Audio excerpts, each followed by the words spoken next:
Why don't we go ahead? I'll call this meeting of the Boston Region Metropolitan Planning Organization to order.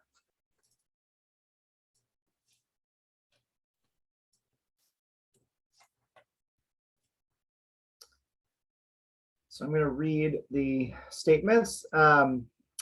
This is the Notice of Nondiscrimination. And again, I'm Eric Barassa with the Metropolitan Area Planning Council. I'm going to be chairing today's meeting because David Moeller and Steve Wolfel from MassDOT are not able to make it today. You're invited to participate in our transportation planning process, regardless of your race, color, national origin, including limited English proficiency, religion, creed, gender, ancestry, ethnicity, disability, age, sex, sexual orientation, gender identity, or expression, veteran status, or background.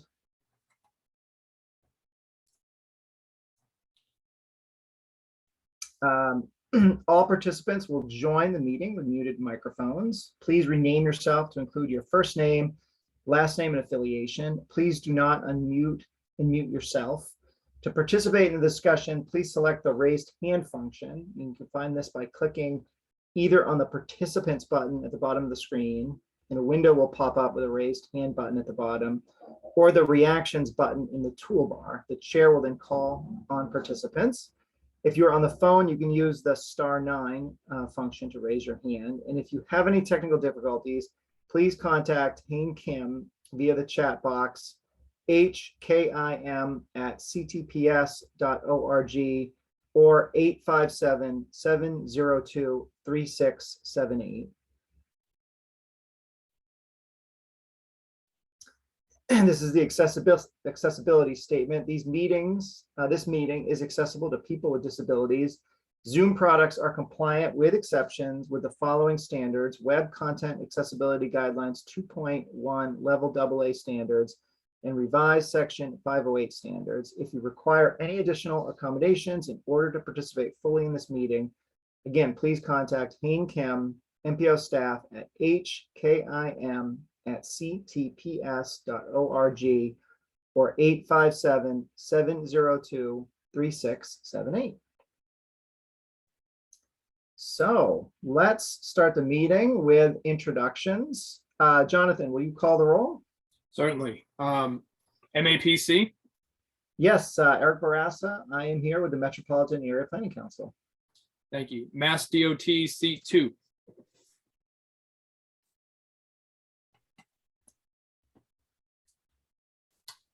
Is John Bouchard here, or Marie Rose maybe?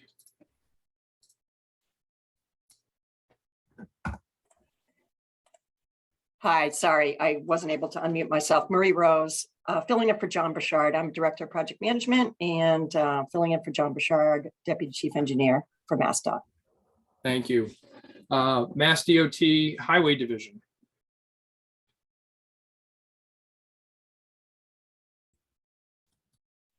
I'm not seeing John Romano here. Not seeing John Romano. Okay. MBTA. Good morning. This is Laura Gilmore for the MBTA. Thank you. Massport.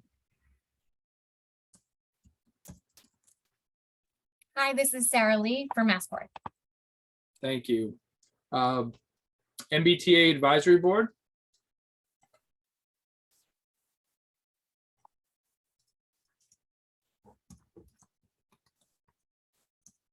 Amira Patterson. Can someone unmute Amira Patterson, please? Good morning. Amira Patterson representing the MBTA Advisory Board with Brian Kane. Thank you. Regional Transportation Advisory Council. Hello, this is Leonard Diggins representing the Advisory Council on behalf of the MBTA Riding Oversight Committee. Thank you. City of Boston, Boston Transportation Department.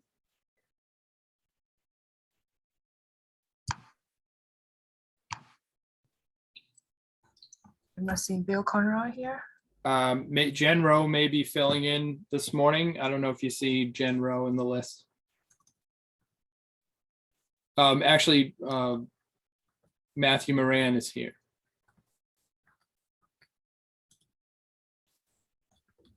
Hi, this is Matt Moran with the City of Boston, representing Mayor Michelle Wu. Thank you. City of Boston BPDA.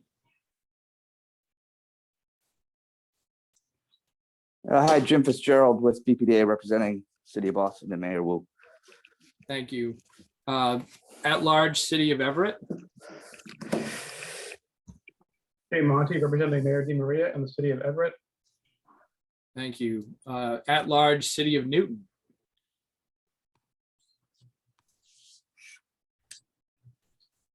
Good morning, David Kozis, representing Mayor Ruth Ann Fuller and the City of Newton. Thank you. At-large Town of Arlington. This is Daniel Amstutz, Town of Arlington, representing Select Board Chair Len Diggins in the Town of Arlington. Thank you. At-large Town of Brookline.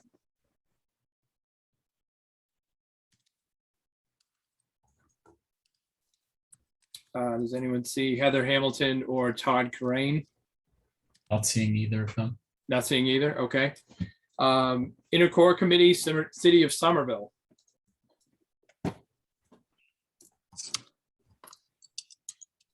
Good morning, Tom Bent, representing Mayor Katiana Ballantyne in the City of Somerville and the Intercourse.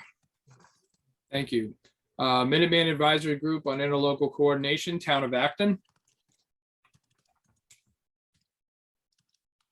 Austin Siganowitz, maybe? I'm not seeing Austin. Not seeing Austin, okay. Metro West Regional Collaborative, City of Framingham. I believe Eric Johnson is here, if someone could unmute him. Eric Johnson substituting in for Dennis Giambetti here. Thank you. North Shore Task Force, City of Beverly.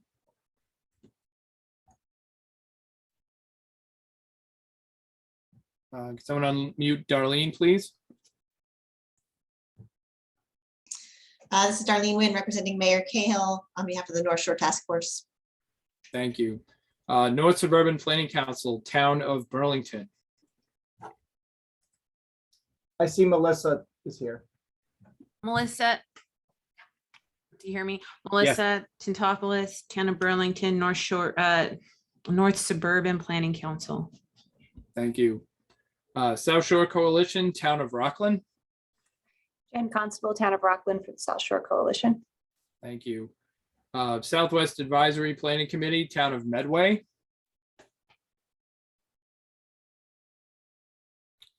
Don't see Peter Pelletier's hand raised. I don't know if he's in the list. Not seeing Peter. Okay. Three Rivers Interlocal Council, Town of Norwood, Neponset River Regional Chamber. Good morning, Tom O'Rourke from the town of Norwood, representing the Trick subregion. Thank you. And for our ex officio members, Federal Highway Administration. Could somebody unmute Cassie Ostrander, please? Good morning, Cassie Ostrander, Federal Highway. Thank you. And Federal Transit Administration.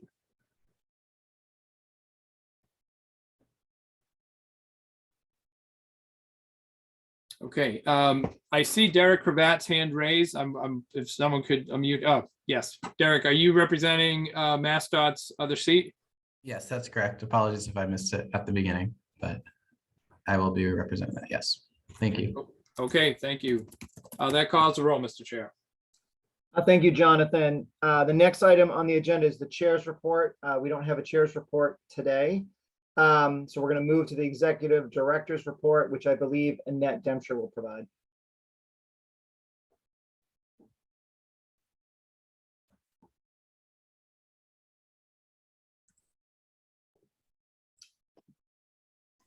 Thank you, Eric. Sorry, I had a few minutes to unmute there.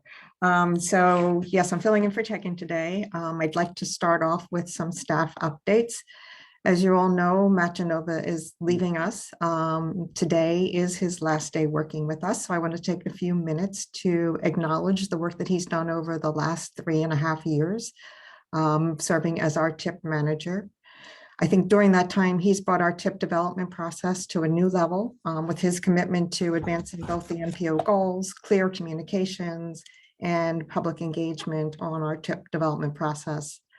He's also proven to be quite a dedicated team player. For those of you who don't work with him, don't know how much he's always offered to assist others, no matter what the task. He's also proven to be a strong leader, keeping a positive outlook and encouraging team members during the crunch period for producing our TIP document, and always sincerely acknowledging everyone on the team who contributes to the final product. And I think you've all witnessed that. I hope you all join me in thanking Matt for his contributions and dedication to our mission and wishing him well in this next phase of his career and life.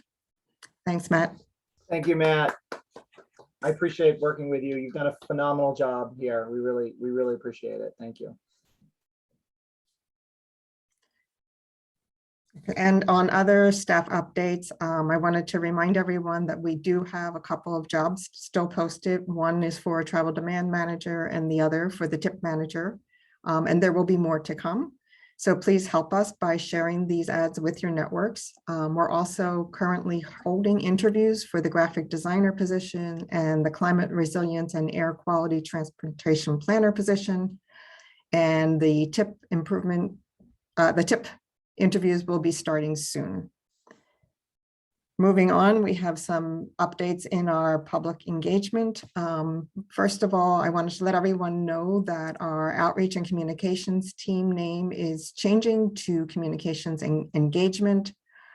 This reflects the use of the word engagement rather than outreach because of our goal of a continuous two-way process of relationship building with stakeholders, advocates, and the general public. And so we not only changed the name in the plan, but also consistently throughout the organization and how we refer to engagement versus outreach. And then another thing is the Transit Working Group held a virtual coffee chat on Monday, June 13th. The guest speaker was Victoria Ireton, and she's the Deputy Director of Public Engagement at the Mbta. She discussed her team's approach to engagement, and there was a robust and interesting discussion at that meeting. I'd also like to give an update on the Destination 2050 development process. MPO staff are planning activities to refresh the LRTP planning framework, which currently includes our vision, goals, and objectives. Staff are interested in collecting MPO member feedback to inform this planning framework refresh, and we'll be looking to schedule a workshop event for some time in the first half of July, so please stay tuned. We're looking for your input on that. And with that, I'll turn it over to today's agenda items. We have coming a vote to approve the state fiscal year 2023 CTPS operating budget based on the Administration and Finance Committee's recommendation, who met earlier this morning. We also have a vote to endorse TIP Adjustment 3 and a vote to release for public review TIP Amendment number 6 to the FFY 2022 to 26 TIP. And Jonathan will provide the details of the amendments in detail. And then finally, we have two presentations from MassDOT. The first will be about the MBTA's Bus Network Redesign project, and the second will be about the state's long-range transportation plan and ongoing process.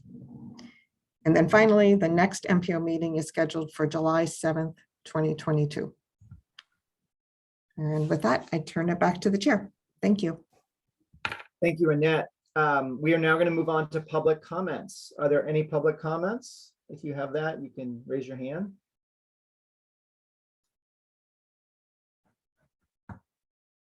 I am not seeing any public comments. Jonathan, others, just want to make sure I'm not missing anyone. I don't see any. I'm not seeing any hands raised, Mr. Chair. Okay. Thank you. Then we are going to go on to committee chairs reports. Let's see, can we start with Brian Kane? Thank you, Mr. Chair. As was mentioned, the A&F committee met this morning. And Mr. Chair, I guess at this time I'd ask unanimous consent if we could move agenda item 9 up to now so that we could consider it. The reason I ask that is because I have to get to my daughter's field trip, which I am chaperoning today. So I'm going to entertain that if anyone objects to moving agenda item 9, which is the operating budget. I just want to make sure that there's staff available if there are any questions. I want to make sure Haral is available and around. Yes, I'm here. Okay, great. So if anyone objects to moving agenda item 9, please raise your hand. Otherwise, Derek, are you objecting to that or? No, I have a committee chair report. So. Okay, so I'm gonna have you come. So we're gonna go to accommodate Brian and his schedule. We can go to action item, agenda item 9, which is the CTPS budget. Great, thanks, and I appreciate that, everyone. My daughter is awaiting me at the steps of the New England Aquarium, so I will be taking the tea there as soon as I leave you. Just to say that the A&F committee met this morning to consider the state fiscal year 2023 CTPS operating budget. The state fiscal year, as everyone knows, runs July 1 to June 30th. So there is some desire to get this done so that there is authorization to spend the budget. The committee had several questions for staff, including the executive director, the deputy director, and of course, Haral. Haral explained many of the increases are not actual increases. There's some timing issues around some spending increases on paper. There's also some timing issues around how revenue comes in. However, it is expected that all the contracts will be drawn down at some point. So there is really no issues. There is some spending increases to try and recruit and retain staff, which I think we all agree is a critical issue and something that we're all experiencing in our municipalities and day jobs. And specifically, there's some money to try and get folks to be able to come and interview for CTPS, as well as help with some moving expenses as an attempt to move people, to get people here. So the total budget is 6.9 million, I believe. Let me just get that up here. $6,930,000 for state fiscal year 2023. The budget is balanced, and it does include full funding for all of the many studies that the organization does all the time, as well as our most important continuing comprehensive planning efforts. So with that, Mr. Chair, I would request that you entertain a motion to approve this so that we can maybe have some discussion. Just before I do that, Haral, was there anything that you wanted to add to this?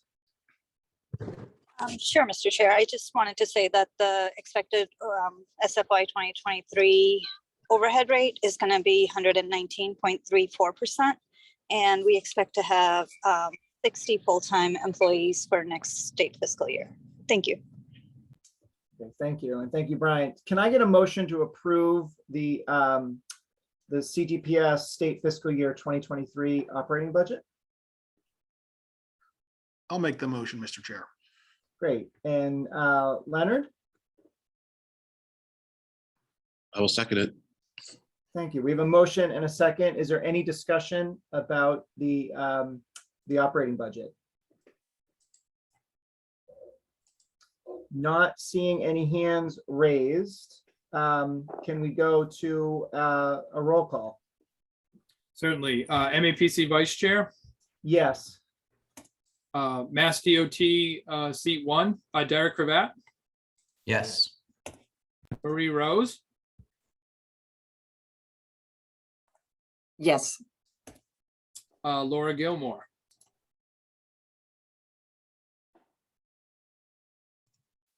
Yes. Sarah Lee, Yes. Leonard Diggins, Yes. Amira Patterson. My apologies. Could someone unmute Amira Patterson, please? Mayor Patterson, yes. Thank you. Matt Moran, Matt Moran, yes. Jim Fitzgerald, Jim Fitzgerald, yes. Jay Monty,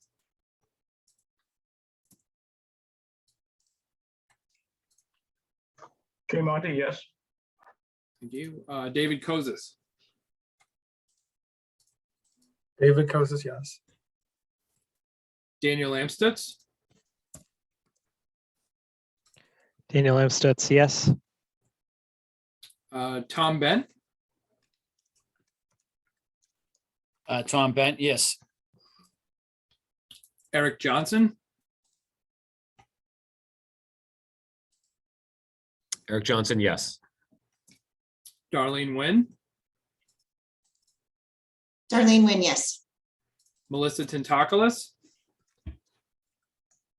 Melissa Tintakoulis, yes. Jennifer Constable, Jennifer Constable, yes. and Tom O'Rourke. Tom O'Rourke, yes. Motion carries, Mr. Chair. Great, congratulations. We have an approved budget. Thank you all very much. And thank you, Brian and Haral, for your great work on this. So we're going to go back to committee chairs report, committees chairs reports, and we're going to go to Derek for the UPWP committee. Thank you. Yep, just a brief update from the UPWP committee, just letting members know that we met yesterday to discuss the ranking of discrete studies for the federal fiscal year 2023 Unified Planning Work Program, and compared the rankings from CTPS staff to those of UPWP committee members. It was determined that a bit more time is still needed to finalize that ranking and look at the discrete studies and the kind of larger context of the budget for the UPWP. So we'll be meeting, I think, at least once more as a committee prior to the Unified Planning Work Program being released for public comment in July and then endorsed sometime in August. So we will huddle kind of, I guess, between myself and staff and figure out that next meeting date and let members know as there are updates. But that's all I have for now. Thank you. Okay, thank you, Derek. Any questions for Derek? Okay, not seeing any. We will move on to the Regional Transportation Advisory Council report. Len Diggins.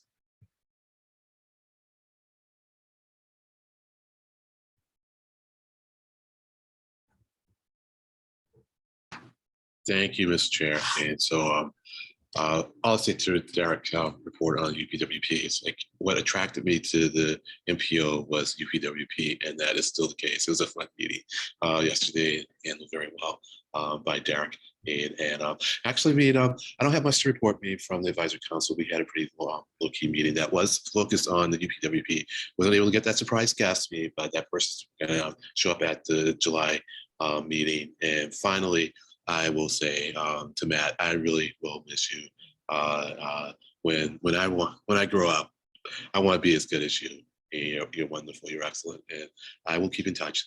So best of luck and everything, Matt. Take care. Thank you, Mr. Chair.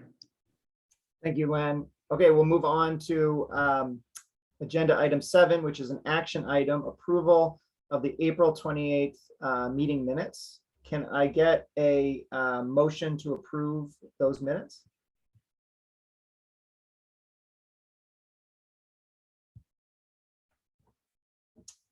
Daniel? Daniel Amstutz, motion to approve the minutes from April 28th. Great. Tom? I'll second that motion. Thank you. We have a motion and a second. Can we call the roll? MAPC Vice, Eric Barassa. Yes. Thank you. Derek Cravath, Yes. Marie Rose, Yes. Laura Gilmore, I abstain. okay. Sarah Lee,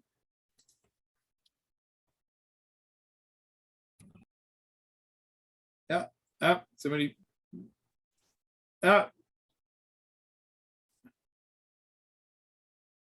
Can somebody unmute Sarah Lee? I think there's some back and forth going on here. Okay, fourth time's the charm. Sarah Lee, yes. Thank you. Amira Patterson, Amir Patterson, yes. Leonard Diggins, Leonard Diggins, yes. Matthew Moran, Matthew Moran, yes. Jim Fitzgerald, Jim Fitzgerald, yes. Jay Monty, Jay Monty, yes. David Kozis, David Kozis, yes. Daniel Amstutz, Daniel Amstutz, yes. Tom Bent, Tom Bent, yes. Eric Johnson, Eric Johnson, abstain. Darlene Nguyen, Darlene Nguyen votes yes. Melissa Tintakis,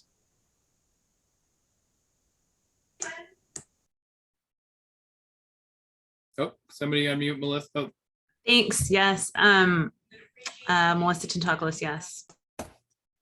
Jennifer Constable, Jennifer Constable, yes. and Tom O'Rourke.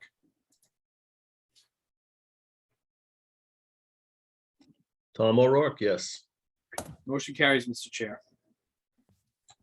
Great, thank you. Let's also do the approval of the May 5th MPO meeting minutes. Can I get a motion for that? Len Diggins,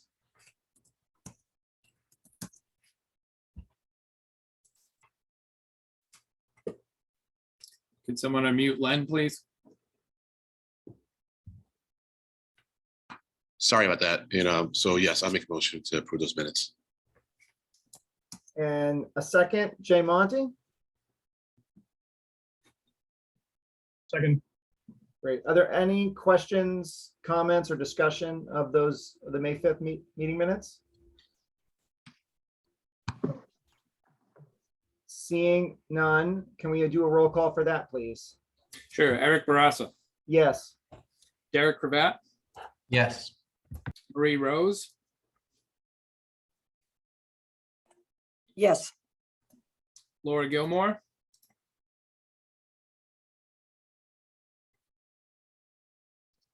Abstain.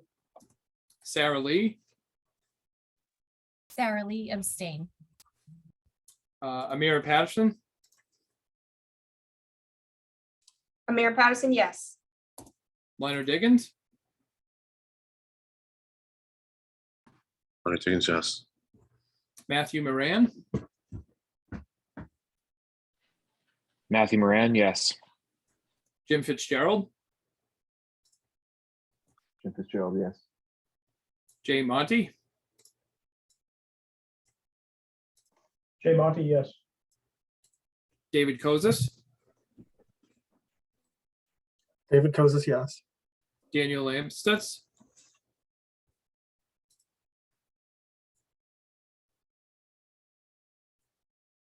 Daniel Amstutz, yes.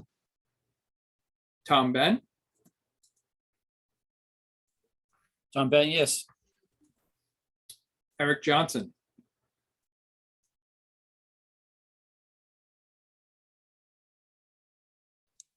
Eric Johnson, abstain. Darlene Nguyen, Darlene Nguyen votes yes. Melissa Tintakis, Melissa Tintakis, yes.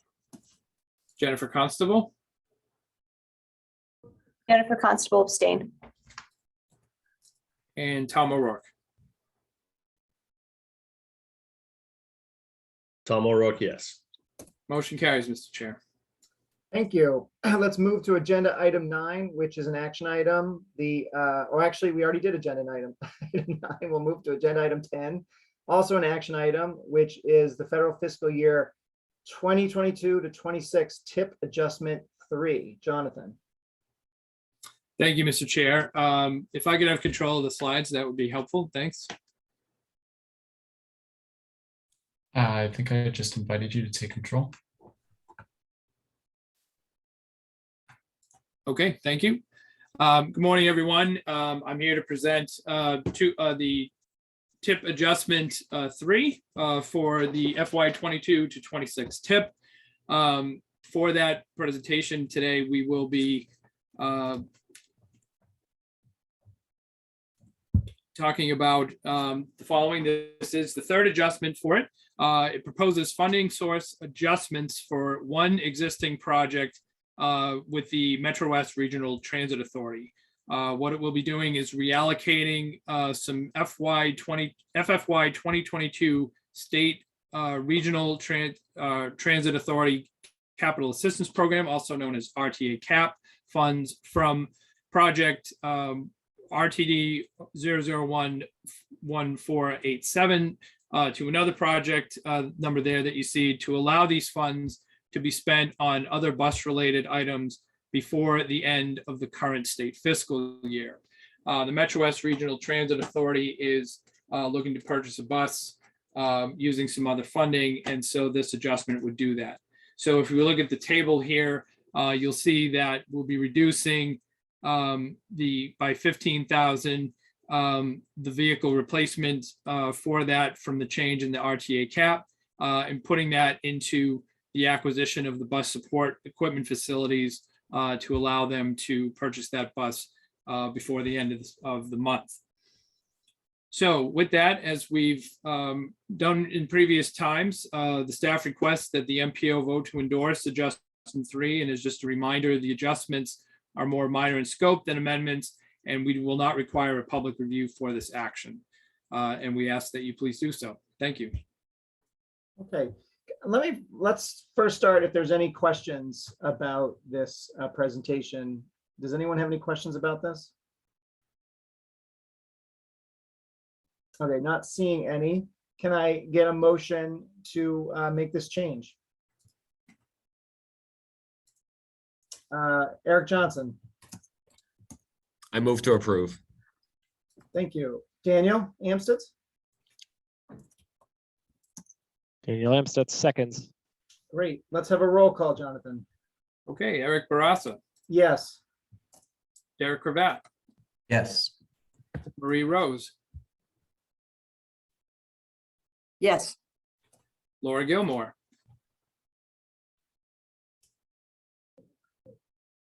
Yes.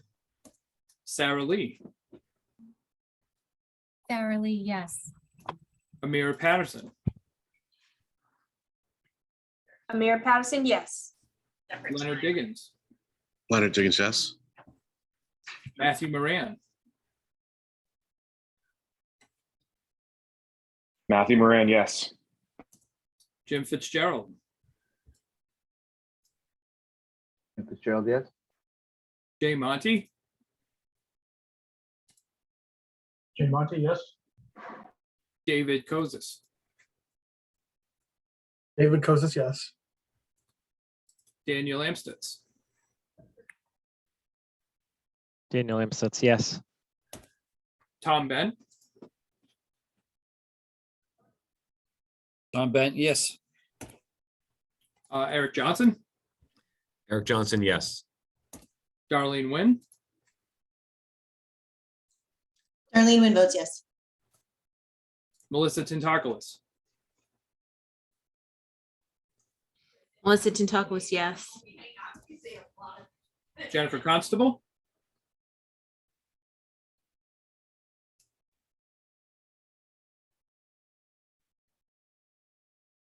can someone unmute Jennifer Constable? We asked her to. Oh, okay. Okay, I'll come back. Tom O'Rourke, Tom O'Rourke, yes. and I just wanted to make sure we have Jennifer Constable, if she is available to vote.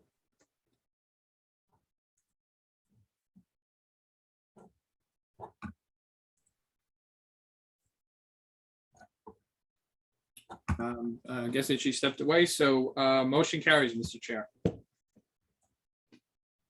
Okay, thank you. Let's move on to agenda item 11, which is also an action item. It's the approval of the federal fiscal year 2022 to 2026 TIP Amendment 6. Jonathan Church. Thank you, Mr. Chair. I am a little bit of a delay here on the slides. I am going to present TIP Amendment 6 for the FY22 to 26 TIP. This is a little bit more involved than the adjustment that you just did. It looks at a number of the programs within the TIP where there will be changes. So I will outline those here through the slides as much as possible and then open it up for questions. For the FY22 MPO Regional Target Program, Amendment 6 proposes to remove Project 607738. The Bedford Minuteman Bikeway extension between Loomis Street and Concord Road, which is Route 62. This would decrease the project by $11 million and decrease the funding in this category by $11 million and would primarily due to the fact that the right-of-way was not approved by town meeting. The cost increase for project 608443 would be Littleton Air intersection improvements on routes 2A to Willow Road and Bruce Street. The cost adjustment for that project is about a $510,000 increase that will see no change in the scope, but an increase. For the state highway program for FY22, we're also seeing a cost increase for project 608-495 Concord, Lexington, and Lincoln to the resurfacing and related work on routes 2A. That cost increase would be approximately $1.1 million as outlined in the tables that we posted on the TIP. And I will also show these shortly. A little bit of a delay here on the slide.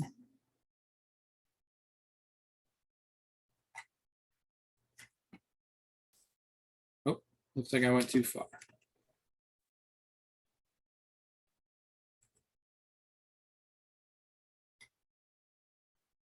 Oh, I'm not sure what's happening here. Looking to go back.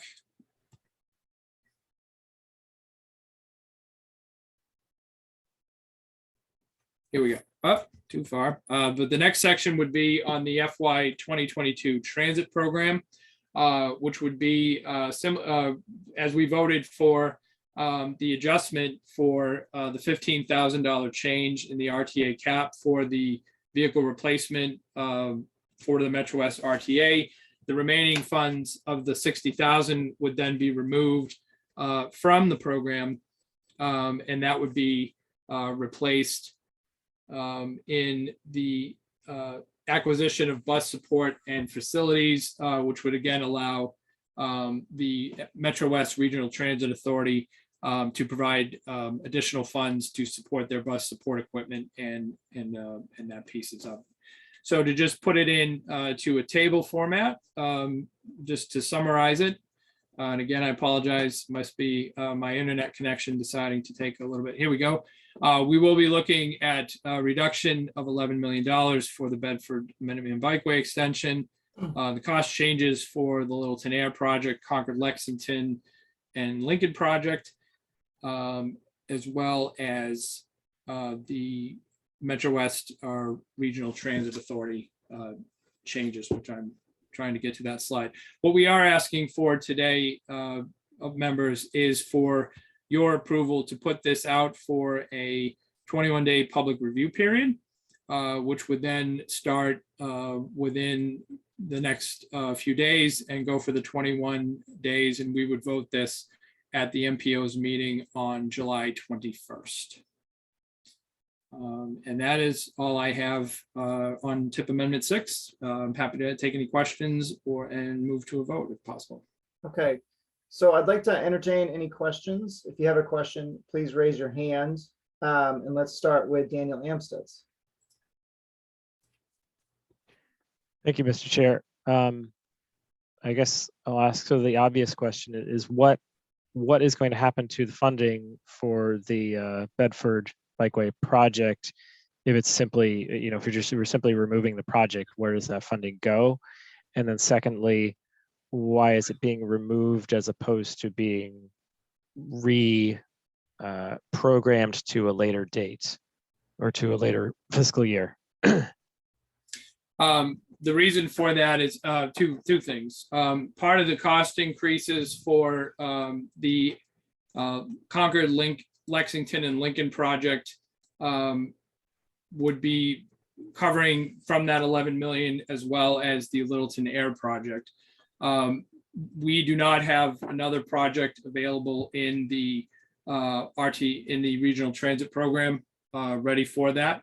We also do not have available space in FY 2023 to move that project into without bumping another project out of it. We would be looking at putting this project into FY 2024 if we did have that, if we were looking to reprogram this project into another year. Okay, but that is something that would be addressed at next year's TIP cycle. We could do that. Matt Genova, I don't know if you're here, if you could possibly jump in on this. Can I, maybe in the meantime, can I call on Derek? I also see. Oh, sure. Derek, do you have more information? Yeah, I can also jump in, and I'll just say that we're exploring funding options with our highway division as well for one of the statewide programs. I think right now they are currently full, which is why we're not proposing at this meeting to, normally when we would do this, we would try and as early as possible come up with a replacement program for it. So it could be programmed, but just because they are filled right now, but there, as folks know, there are changes in programs and projects move around. So this would be addressed at the earliest possible meeting as an action and something that we're definitely collaborating closely with our highway division on to see if funding does free up or if opportunities exist to accommodate this project, preferably in 2023. Since of course it was 2022, and I think the expectation is it could make a 2023 readiness date. So we're exploring those options, and likely we'll come back to the MPO as soon as something is identified with the next step. Thank you, Derek. I think the challenge here is that in order for the project to be able to be fully designed and approved, they need that right of way, and they were not able to get that at a town meeting vote. And these funds, right, have to be programmed by some point in September, or have to be advertised by some point. The project would have to be advertised by some point. Correct. The project would have to be, I'm sorry, I didn't mean to talk over you, Mr. Chair. The project would have to be advertised prior to September 30th in order to be spent in fiscal year 22. Right. And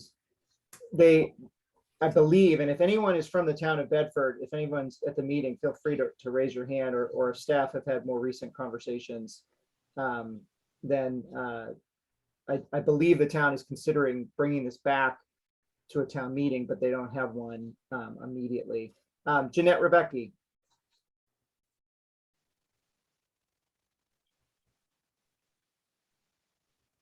Hi, can everyone hear me? Yes. So the select board fully supports this project, and they have voted recently to bring it back to our fall special town meeting in November. Okay, so you're planning a special town meeting in November? Correct. Okay. Okay, that's really good to know. Marie Rose, were you going to add more information about this project as well? No? Can you unmute, Marie? Yes, thank you, Mr. Chair. Yes, I was just going to echo what Jeanette said, that the town was hoping to have a special town meeting in the fall. Okay. So, so based on that, assuming that if that goes well and they can get the right of way, then we would be prepared to really work with the town to figure out where we can program this in a future federal fiscal year. I think that's going to be our strategy, because the MPO obviously, absolutely supports this project as well. Len Diggins, what question do you have?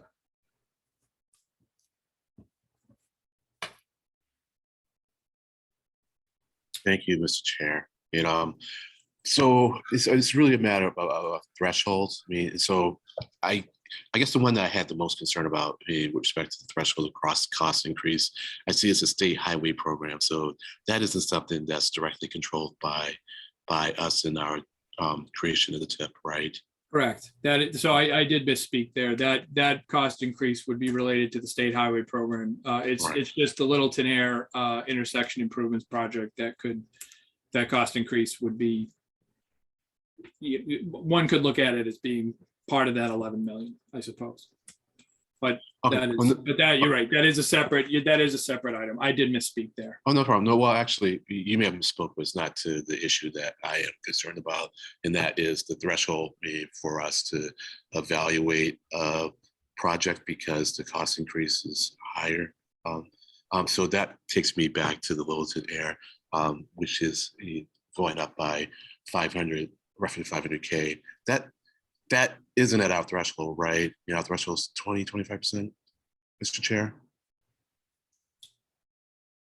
It's a good question. I believe that is correct, but Marie Rose has her hand up. Maybe she could provide some more information here. Yeah, Marie, if you want to provide, Our guidelines are anything under $5 million. If it's within 500,000, then we don't need an amendment. If it's over 5 million, it's 10%. That is sort of like the MassDOT. Yeah, your policy rule kind of. Yeah, and we have that. We have a similar piece with amendments as well. Yeah, and Len, I think your question goes back to the sort of the policy we adopted about trying to understand cost. Right. Now, interestingly, both of these projects are not part of our TIP target funds. These are like MassDOT. Well, one of them is the Littleton Air project is part of our target fund. It is the Littleton Yes, Air one. the Littleton Air one is, yes. And how much did that one go up by? $509,000. From what? From 3.2 million and change to 3.7 million in change. And it's a little close, but that I'm fine with letting it go, but just seeing if it is at that threshold, and even if we let it go, I mean, we could still look at it. Right, and I suspect that if I could, Mr. Chair, I suspect that some of those cost increases are probably due to inflation lately and additional costs added to construction materials and the like. Good. Yeah, go ahead, Len. I was gonna say, good enough for me. Thank you. Okay, thank you. So my question is, what happens to the remaining approximately 9.4 million that is then unprogrammed in federal fiscal year 2022? That right now is would currently be available for programming. And if we were to put this amendment out on the street and then endorse it, that would be available for programming of a project that could be there. At which time we do not have a project to fill that gap. And can I look to anyone at MassDOT? Has there been, or even Mbta, has there been any thinking, or is this too premature? If I could jump in, Mr. Chair, the MassDOT, we've been working with OTP to identify projects, and they're working with the Highway Division to find out where that is. I do see Marie Rose's hand up now, so she may have more information to provide. Marie? Yeah, exactly what Jonathan said. And Derek Cravat has asked the Highway Division, are there any projects? And we did a preliminary search.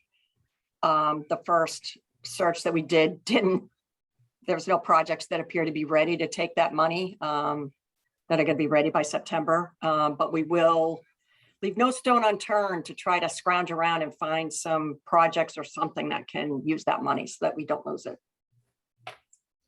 And what, Jonathan, do you know, what is the deadline by which we would have to program something to then be available. Maybe Derek Schuster knows. I think Derek Schuster might be a better person to answer this question, but my understanding is that I think that August would be more or less the latest that we could do that, but I'll let Derek speak to that. Yeah, please unmute Derek. Yeah. Yep. Hello. So the process for performing a STIP action unfortunately takes about 2 to 3 months between the time that an MPO releases it for public comment, then endorses it, and then for it to get its final approval from Federal Highway Administration. So unfortunately, what that means is that the MPO would need to release an action for their unspent regional target no later than the next MPO meeting, the first or second week of July, to be endorsed by the end of July, maybe the first week of August. And then the final STIP action of the year would be sent to FHWA in early August, along with any August redistribution that MassDOT requests on behalf of the state. So that's the time constraint that we have, unfortunately. That said, your regional target did increase in part because of Bill, the bipartisan infrastructure law funding that's been made available. And as far as, although $11 million is a large amount relative to your budget for the year, and given the financial circumstances that have happened, this is actually a pretty successful delivery of the program for the region. And it's not uncommon for regions to have as much as 5 to 10% of their regional target unprogrammed. I hear that. I think we always say we will, we never want to leave a penny unspent. And so I guess my question would be, if we don't take an action by the next MPO meeting, will those funds go unspent? Can you unmute Derek? Sorry, I can speak to that as well. Yeah, They Derek, wouldn't go unspent. They kind of get put back into the larger pool for MassDOT to spend if there are cost increases on projects. And we would work with our highway division if there are opportunities or projects that are kind of in the statewide programs, if there are cost increases or things like that. It essentially goes back into the larger pool for statewide funds. So, and there's an opportunity like we can carry it over for certain funding sources from year to year. So, the targets don't change for regional targets, but it's not like the funding just goes away. It does get put back into the larger pool and is used. Right. And the only other thing I'd add is that if there's advanced construction projects happening, whether they're in the Boston MPO region or anywhere else across the Commonwealth, that we can expedite funding of at the end of this fiscal year to free up money in a future fiscal year. We tried to do that during the last STIP action as well. So we don't leave money on the table. Okay, I mean, I would like to make sure that at the next MPO meeting, which I think is July 7th, we do get an update kind of on what sort of plan or strategy might be, and just getting a clearer sense of what will happen with sort of these unprogrammed funds, and even better if there is a project or an action that we can take in the Boston region. Let me call on Daniel Amstutz. Thank you. Just a follow-up question about process, which might be moot if this is because of the the previous conversation about when things need to happen. But if we release this amendment now and there's no project identified for using those funds, and something comes up, or in the next 2 weeks or something, while we're in the middle of this 21-day comment period, that there's some project that comes up you could put the funds towards, is that possible, or is that you can't do that because that wasn't part of the original comment period to include that project? That's a good process question, Jonathan. So if over the course of the next several weeks there is actually a project that we identify, does that then become part of this amendment and we sort of say, well, we didn't hear any public comment and we identified something, and so we then program it? Or does that, would that action need its own 21-day public comment period? Does that make sense? Yes, it does. I would think, given the cost that's there, that it would require it would need an additional amendment, because it would be a new project being added to the fiscal year that wasn't previously put into the program year before.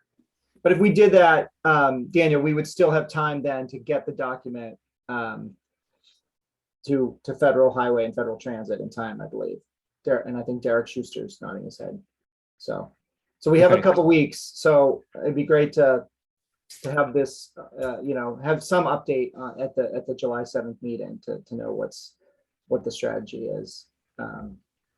Okay, thank you. Any other questions about this? Or comments? Marie Rose? Have we finished discussing the Bedford funding? And I just had maybe a comment and a heads up for the Concord Lexington Route 2A project. Just to give people a heads up, if the membership doesn't know, there's a fair amount of interaction and concern from various stakeholders on that project. So there may be some public comments that do come in related to that project, not specifically on the cost increase, but on the project itself. And we do have some upcoming meetings with the stakeholders, including the National Park Service, and I believe the towns of Concord and Lexington and perhaps Lincoln.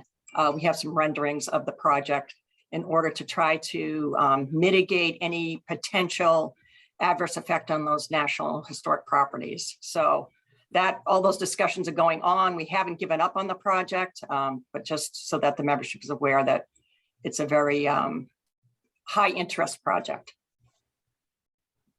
Okay. And do you feel like there is the potential that if sort of an accord or consensus is not reached, that could be taken off the tip? Okay. The head nod says yes. Yes. So it's just a warning that we could even have a greater set of unprogrammed funds. So that, I mean, I feel like that does give a sense of, to folks to think about what are opportunities here to fill this. Derek Schuster. Yeah, so about that project, I just wanted to clarify that Concord Lexington Lincoln, its project ID 608495, is a statewide priority project and is not impeded by your regional target funding allocation. It will need an action at the July 7th meeting if it's not part of this action, either because of cost increase or because it's coming off the tip. And unfortunately, it's still too early to tell, per what Marie was updating us on. Okay. So that could be an opportunity, if it is deliverable this fiscal year, to use regional target funding gap on for a cost increase, if it was the pleasure of the MPO. But if not, it would just remain solely statewide target. Okay. Okay, any other questions about this from the members or the public? Okay, seeing none, can I get a motion to put this federal fiscal year 2022 to 2026 TIP Amendment 6 out for public comment? Daniel Amstutz. Daniel Amstutz move release of this for the 21-day public comment period.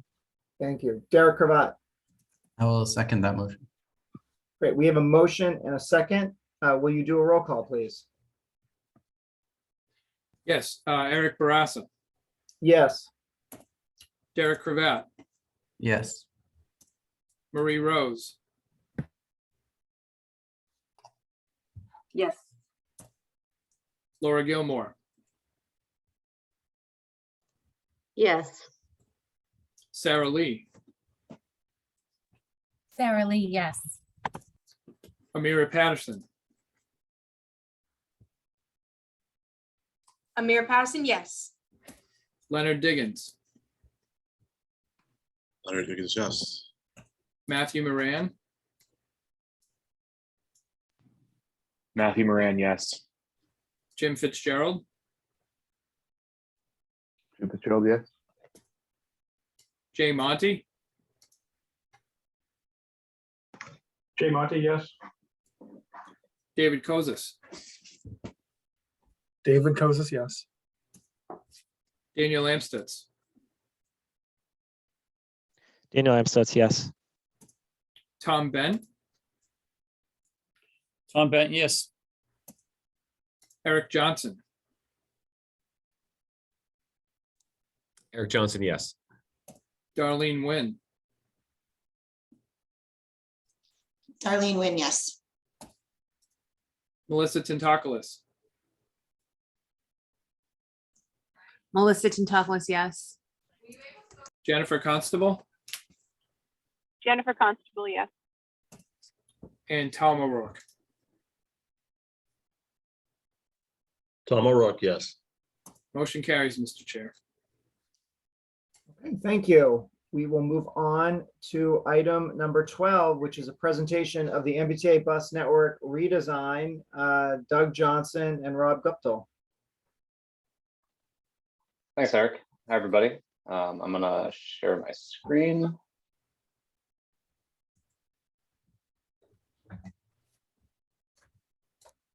All right, can everybody see what I'm sharing?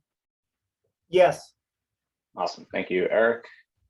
All right, hi, everyone. Thank you for having me today. You might remember me from a previous MPO meeting where I presented on the Silver Line Extension alternatives analysis. My name is Doug Johnson. I am a transportation planner in the MassDOT Office of Transportation Planning. I am also joined today by Rob Guptill, the Director of Service Planning for the MBTA. I have a short presentation for you, and then we can answer any questions that you have. So I hope that at this point, everyone on this call is very familiar with the Bus Network Redesign. We've been doing so much public outreach for this. I really hope we've made it to all of you and you're well aware of this study. But I'll quickly go over what it is in case any folks aren't familiar with it already. The Bus Network Redesign is exactly what it sounds like, right? A complete reimagining of the MBTA's bus network in a way that seeks to have it better reflect the travel needs of the Boston region. Essentially, as you all know, over the last few decades, there have been new job centers that didn't exist decades ago.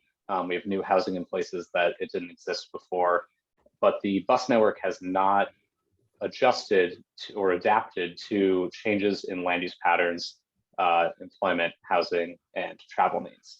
So the goal of this project really is to realign the whole bus network so that it does serve existing travel demand and future demand better.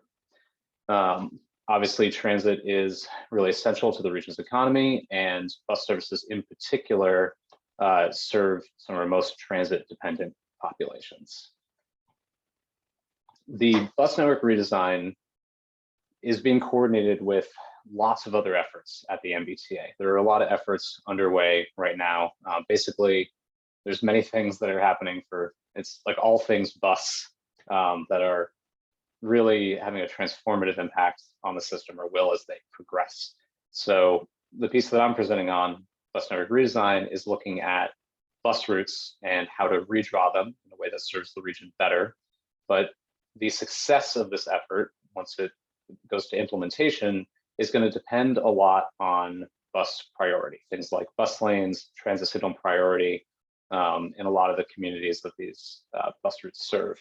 It's also dependent on our bus fleet and our facilities for storage and maintenance. So there are efforts underway in basically every department of the MBTA to look at every facet of this to ensure that when the bus network redesign is implemented, it provides the maximum benefit to our riders. Obviously, municipal partnerships are really important to this success. And many of you have been really stalwart partners in this process. And obviously we greatly appreciate that. And we'll need to continue that coordination and that collaboration in order to make sure that this process is successful. Many of the municipalities through which our bus services run own the roadways that the services are on. So we have to partner with you to look at things like transit priority and making sure that buses are fast and reliable and not being impeded by traffic congestion.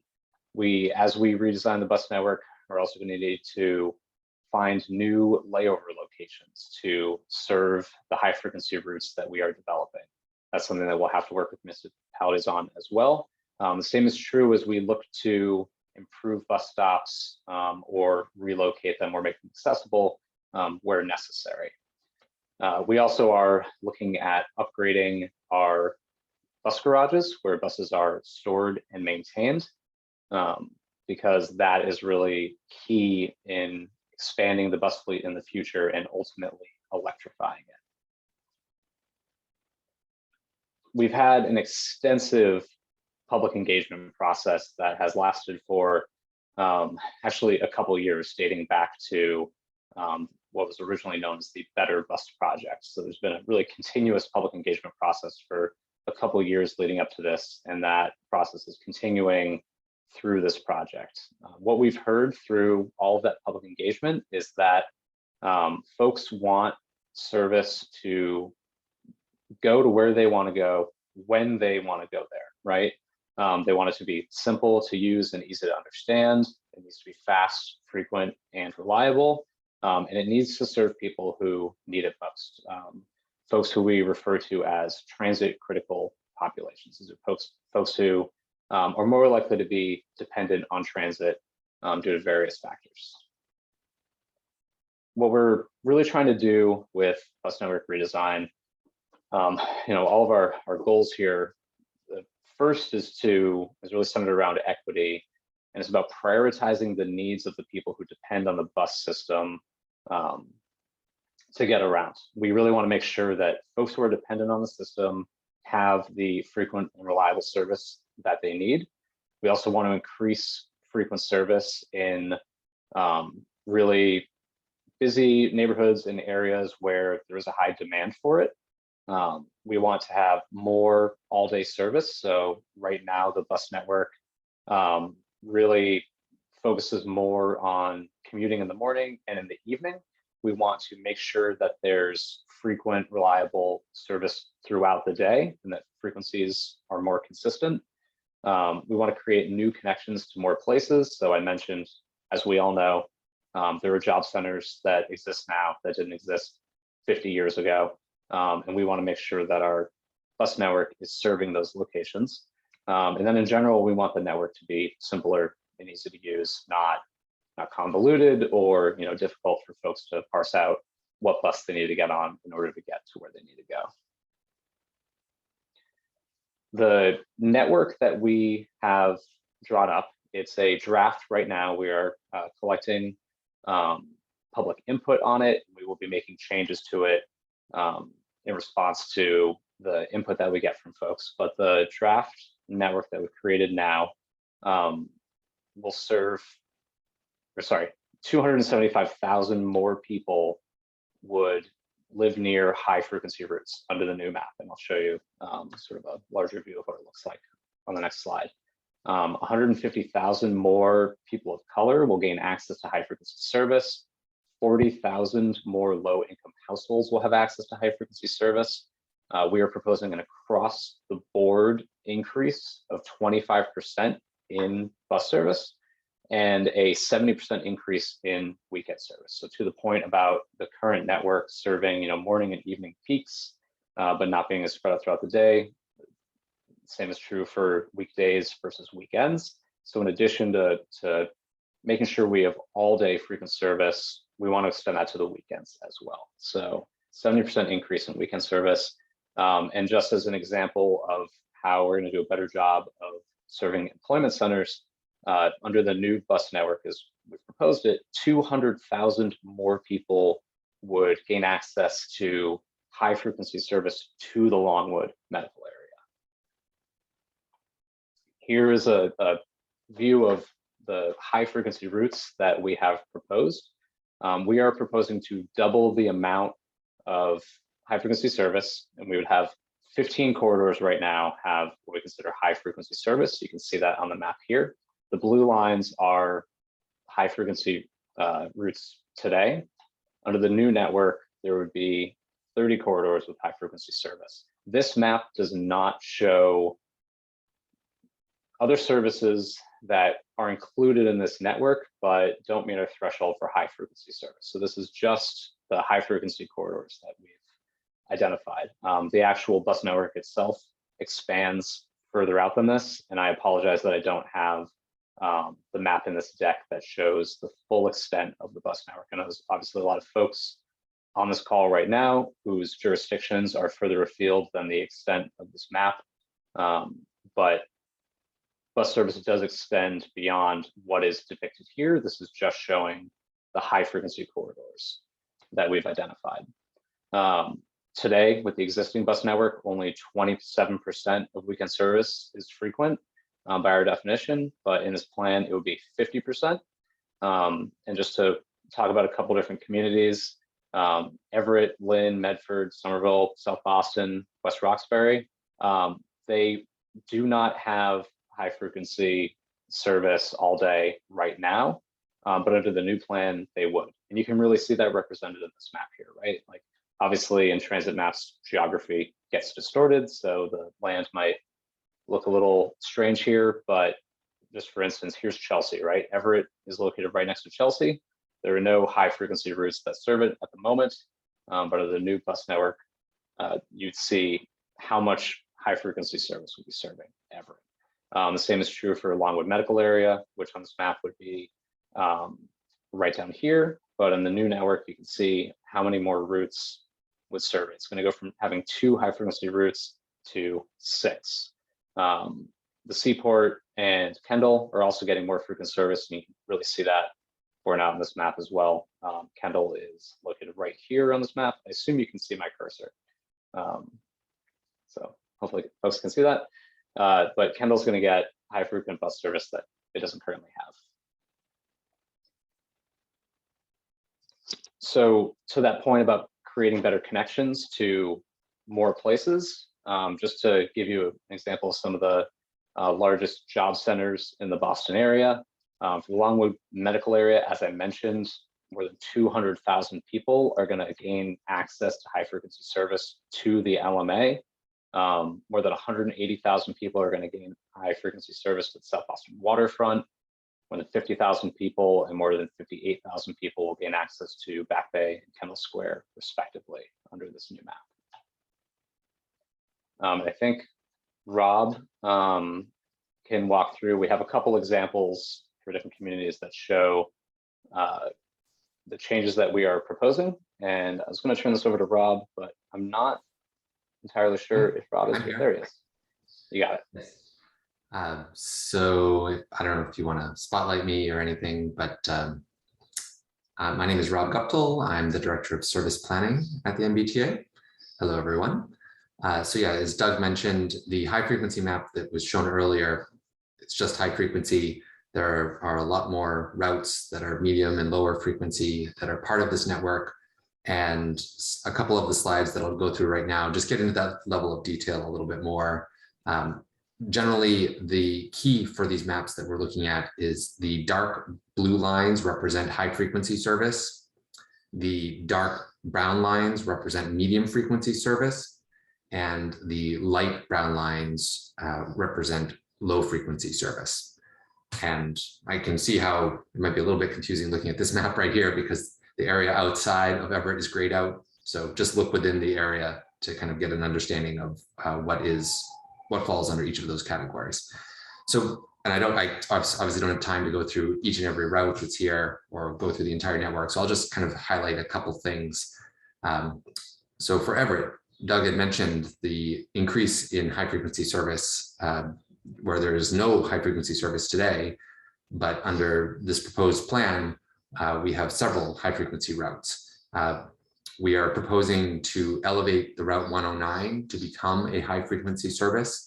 And as part of that proposal, we would actually extend the 109 from Sullivan Square to Harvard Station, making that section between Harvard and Sullivan on Washington Street also be high frequency.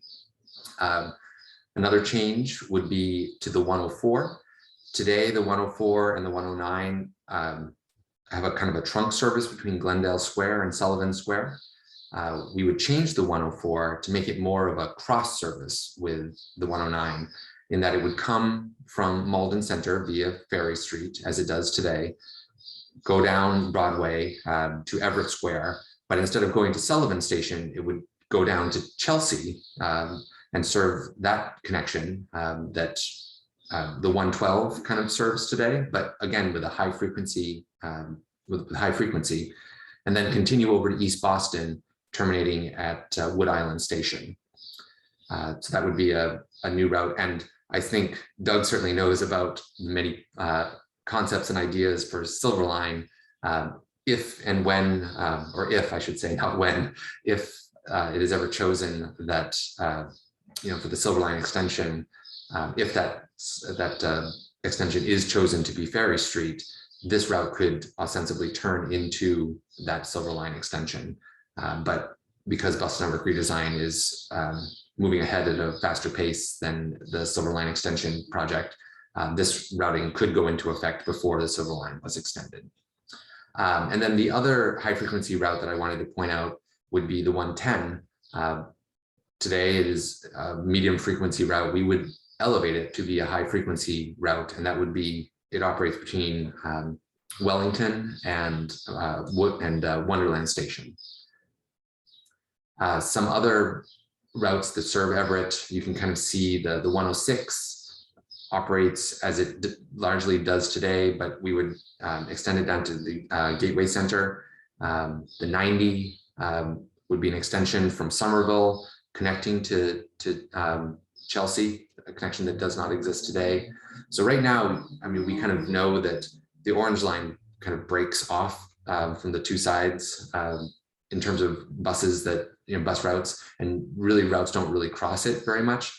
This network with the 109, with the 90 are examples of bus routes that would kind of bridge that orange line divide. Why don't we go to the next slide, please? Another area that we can kind of look at is Lynn and Nahant. Lynn has no high frequency service today, but under this proposal, there are two corridors that we think, because of coordination, we actually could get high frequency service. So one of those corridors is the Lynnway between Wonderland and Lynn Central Square. We're showing two routes, the 442 and the 455. The 455 coming from Salem, as it does today, the 442 coming from Marblehead, as it does today.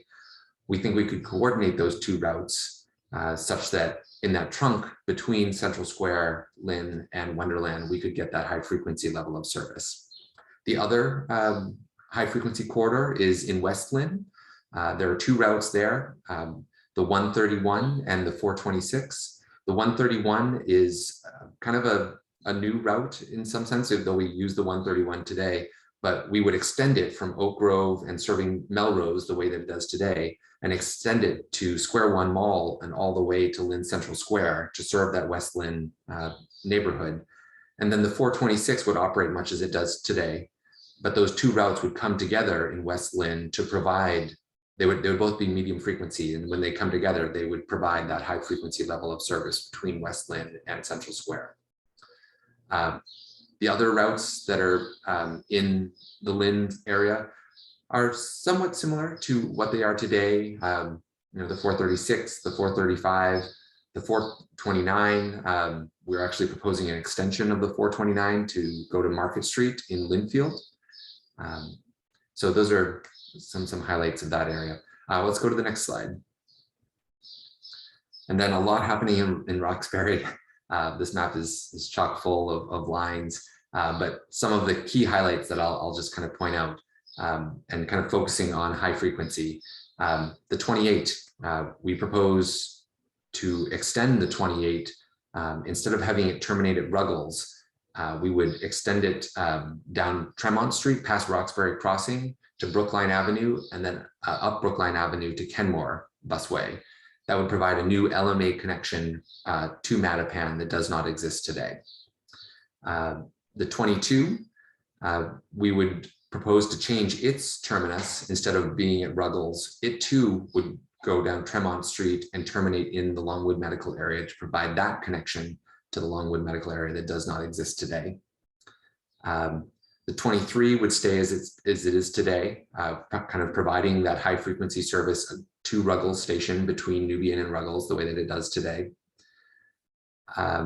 The 16, we would elevate to a high frequency service. This is the route between Forest Hills and Andrew.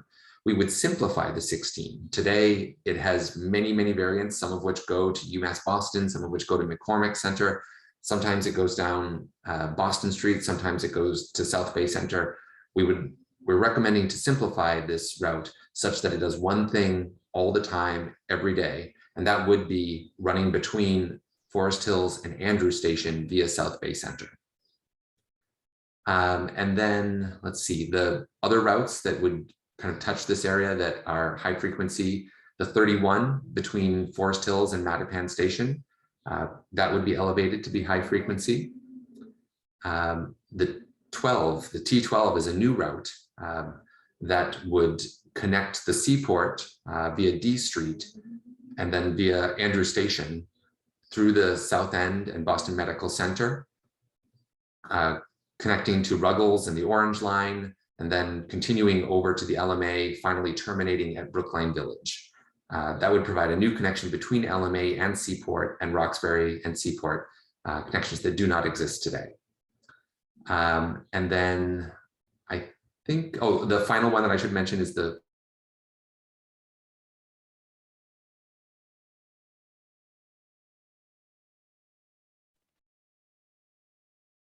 Rob frozen for everybody or just me? Yeah, Rob froze. Oh no.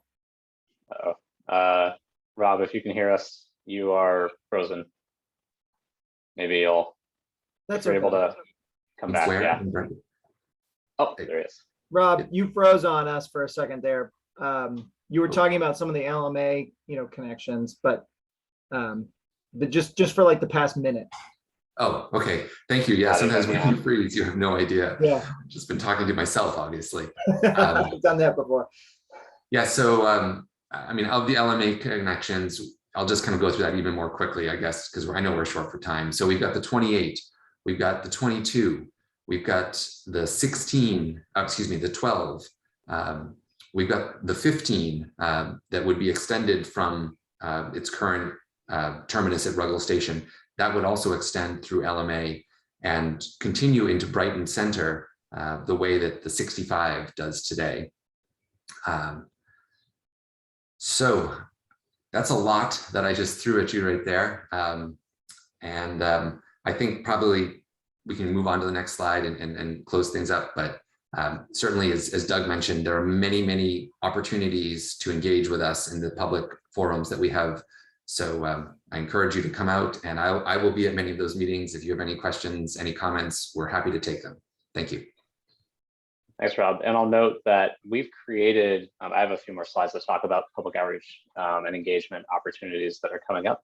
But we've created neighborhood booklets in multiple languages for every single community that the MBTA bus network serves. So if you go to the project website, which is just mbta.com/BNRD, I have it on a slide later on. If you go to that, you can find those PDFs for your community, and it walks through route by route what the changes are what the changes that are proposed. So there'll be a map of the existing network, a map of the proposed network, and then a list of all of the routes that exist today and how we're proposing to change them. So I encourage you to go to the project website and look at the booklet for your community, and you'll get a good sense of what changes are being proposed. But fundamentally, we believe that this is a better network for people who ride the MBTA. Obviously, for those of you who are familiar with transit planning, there's always a tension between coverage and frequency, right? Like there's a limited number of buses that we have, and there's a balance between providing maximum coverage of land area or providing frequency on a certain number of routes. So we are trying to strike that balance and make sure that we provide high frequency, reliable service as much as we possibly can. And we believe that this is fundamentally better than what exists today for the vast majority of people. The process for developing this proposed map has been underway since last summer, and even a little bit earlier than that, since it sort of was an evolution of the Better Bus project a couple of years ago. Where we are right now, obviously summer 2022, we have released the draft network map. We are engaging in the next phase of public outreach and engagement to get input on the map. We will then take all of that input and feedback that we get from folks, make revisions to the map, and then finalize it this fall, and then do another round of outreach and engagement after that. And then in 2023, we anticipate beginning the first phase of implementation. We anticipate that it will take about 5 years to fully implement the whole map, and it is planned to be done in phases. So it won't all happen in one day. It will require a phased approach because there's so many elements to it and moving parts. It'll have to happen sort of iteratively over time. Just an example of public outreach and engagement that we've done to date. Conducted a travel survey that got over 1,000 responses. We've done focus groups with over 100 riders, and actually this should be updated because that number is even higher now. We've had over 10 meetings of the Bus Network Redesign External Task Force, over 50 meetings with municipalities, roadway owners, done over 30 hours of street team engagement. This is where folks from the MBTA go to different locations in our system and talk to folks about this, let people know about engagement opportunities, get feedback from them. This is a photo of folks from a street team at the Harvard Busway. We've been working obviously internally with MBTA bus operators and working really closely with all the departments within the T on the rollout of the draft map and planning for implementation. We've been presenting to lots and lots of elected officials. This is not an exhaustive list, and we've been advertising like crazy everywhere across the MBTA system and on the radio, anywhere we possibly can. For upcoming public outreach events that we hope you can attend or participate in, we have some virtual community meetings coming up. Tonight actually is a community meeting focused on changes made to or proposed for the inner core. So these community meetings have been based on geography. We've been doing basically like a road show to different parts of the MBTA service area to talk to folks about changes that are proposed in those specific areas. So we've already, gone to South Shore and suburbs south of Boston. We did one specific to Boston, Mystic River and North Shore. So the one tonight is focused on inner core. On July 19th, we're actually going to have an in-person open house at the bowling building in Nubian Square in Roxbury. So hopefully some of you will be able to make it in person to that. We're going to do a meeting for the Minuteman area and Metro North on June 22nd, Metro West June 28th. And then on July 26th, we will have a virtual public hearing, and July 28th, we'll have an in-person public hearing. And those are official public hearings for this process. We also have been conducting station open houses where our street teams go to stations and talk to riders who are at those stations. So we have a few coming up. You can see the list here. And then we're also doing just street teams at lots of different locations that aren't necessarily the whole open house treatment, so to speak. And you can see the upcoming opportunities there, or events, I should say.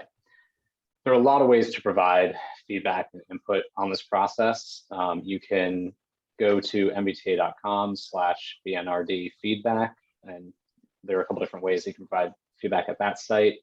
You can attend one of those upcoming events that I mentioned. You can email us. The email is betterbusproject@mbta.com. You can mail in written comments if you'd like, and the address is listed here. or you can call us and leave a voicemail. That's a great way to give us feedback as well. We listen obviously to every voicemail that we get at this line to collect that input on this project. Lastly, I'll just mention again, project website, mbta.com/BNRD. You can go there to find out the most up-to-date information about this project. And you can learn about all the other initiatives that we're coordinating with if you go to the T's page for Better Bus project. And for general inquiries that aren't related to Bus Network Redesign, you can certainly send them to the Bus Network Redesign email address, but we also encourage you to send them to publicengagement@mbta.com. That is the end of my presentation. Rob and I are happy to answer any questions that folks have. Sorry if I went through that way too quickly, but thank you again for having us. Thank you, Doug and Rob. And I see a question from David Kosis. Okay, thank you. Thank you, Doug. Thank you, Rob. I really want to thank, everyone who's been working on this. It's very challenging work. I know it's not easy. It's really important work, and I hope enough people are paying attention to the specifics. It seems like a lot of people are paying attention. I've seen a lot of, I've seen several positive, news articles, and so in Newton we're going to be having our first meeting actually later this afternoon with the service planners, the MBTA service planners, to talk about our concerns and different ideas that we have. And so I guess I'm wondering if someone can talk maybe a little bit more about some of the meetings that have happened so far, specifically with staff from different cities or towns, or from elected officials, not just that introductory meeting that I think a lot of people went to, but sort of after they had a chance to review it and think about the implications. Have these meetings started to happen yet? And have you heard, really any significant concerns yet from anyone? Have any significant changes really been seriously considered by the planners yet, to their original proposal? Thanks. Those are great questions, Rob. Yeah, I think I can respond to that. So yes, we certainly have been meeting with our municipal partners throughout the region. I believe, David, we're actually scheduled to meet with Newton this afternoon at 4 o'clock. So that will be an opportunity, as we've had with other municipal partners, to really get into the details of these routes. Where the routes are going, what the layover locations are, what the frequency levels are. All those things have come up in our past conversations, and we are keeping a running list of the requests. I'll say generally, as far as I'm aware, we're finding general support for the concepts that are being put out here, but as we often find the case, people like the things that are better frequency and new connections, but they want more, as often is the case. And even with that 25% increase in service hours, we obviously are working under a budget. So there are going to be choices that need to be made and trade-offs that have to happen. But that being said, that's what this public process is intended to really get at. And a big part of that public process is meeting with our municipal partners to get their ideas and what they like, what they dislike. And we are taking those to heart. And certainly when we come back in the fall with the final project, the final proposal, we all recognize that this map is going to change substantially. And many of those impacts, what people are saying from those municipal meetings and from the public comment period as well, will be a big part of whatever that final map looks like. Okay, so thank you. We're of course looking forward to talking to you later today. And so it looks from the timeline that when you guys revise the proposal and post it maybe later this summer or in the fall, it looks like there's another round of comments that I'm not sure how long that period is or how much outreach there would be at that point, but there would be another crack after we see the revisions. Well, I mean, I think the intent is certainly in the fall to finalize the map, and the public outreach at that point would be more of an informational public outreach, quite honestly. I mean, certainly we live in a political world, and if there ever are, strong opinions about things, I'm sure that things can and will change. But I think the intention there is very much that in the fall we are starting to finalize, because we want to start building our schedules for this and releasing these new routes and these new schedules in 2023, and we do need a fair amount of time to do that. All right, good, thank you. We'll see you later this afternoon. I'll just add to that too. There will be outreach to the public and to municipalities prior to the release of the final proposal. We don't want the release of the final proposal to come as a surprise to anyone, right? We want to demonstrate to everybody what feedback we got through this process and what changes we made as a result of that feedback, and then show that to folks prior to saying like, and here's the final proposal, like public comment period has ended. We want to make sure that it's not a surprise to folks that there is that two-way communication and folks understand how their feedback was incorporated into the new map. So there will likely be public meetings where we walk through the changes to the map with folks. And even before that, we'll be meeting with municipalities and other stakeholders to talk through a lot of those changes and make sure we got it right before we say, okay, this proposal is final. Thank you, Doug. Daniel Amstutz. Thank you, Mr. Chair. Hi, Doug. It's good to see you. So my question, a couple of questions, they're also partly following up on what David was saying, well, the first one is there, it looks like the public outreach is going to go basically through July. Is there a deadline at this moment for public comments on this stage or this phase of the public outreach? That's a great question. I think it's fluid, but there will be sort of a official public comment deadline. It's following the in-person, let's see which slide is it on, the in-person public hearing. So we're anticipating the end of July being the official endpoint for this round of comments. And then we'll basically take in all of the comments we've received, make changes to the map based on all of that feedback, and then come back for some more public outreach with folks. But I think, these processes, right, they are ongoing collaborations with folks.